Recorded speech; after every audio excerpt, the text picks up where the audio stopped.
ஊதிய உயர்வு உள்ளிட்ட கோரிக்கைகளை வலியுறுத்தி தமிழ்நாடு மின் ஊழியர் மத்திய அமைப்பு சார்பில் பணி புறக்கணிப்பு போராட்டம் திட்டமிடப்பட்டுள்ளது. சென்னை சேப்பாக்கத்தில் தமிழ்நாடு மின் ஊழியர் மத்திய அமைப்பின் பொதுச் செயலாளர் ஜெய்சங்கர் செய்தியாளர்களை சந்தித்தார். அப்போது பேசிய அவர், ஊதிய உயர்வு, காலி பணியிடங்களை நிரப்புவது போன்ற பல்வேறு கோரிக்கைகளை நீண்ட காலமாக வலியுறுத்தி வருகிறோம் என குறிப்பிட்டார். இந்த கோரிக்கைகளை நிறைவேற்ற கோரி பிப்ரவரி 3ஆவது வாரத்தில் தமிழ்நாடு முழுவதும் மின் ஊழியர்கள் பணி புறக்கணிப்பு போராட்டம் நடத்த இருப்பதாகவும் கூறினார்.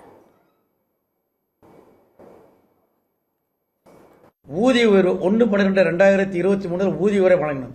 கிட்டத்தட்ட 2 ஆண்டுகள் கடந்த பின்பும் அது தொடர்பான பூர்வாங்க பேச்சுவார்த்தை 1-1.5 மாசம் முன்னாடி தொடங்கணும்.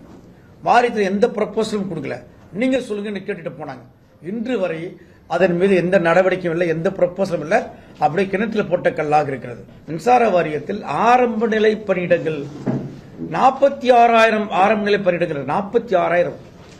தினமும் ஒரு தொழிலாளி செத்து மடிந்து கொண்டிருக்கிறார். ஒரு தொழிலாளி 3 மடங்கு 4 மடங்கு வேலை பொழிவை சுமந்து மின்சார வாரியத்தை நன்மதிப்பை பாதுகாத்திருக்கிறார்கள்.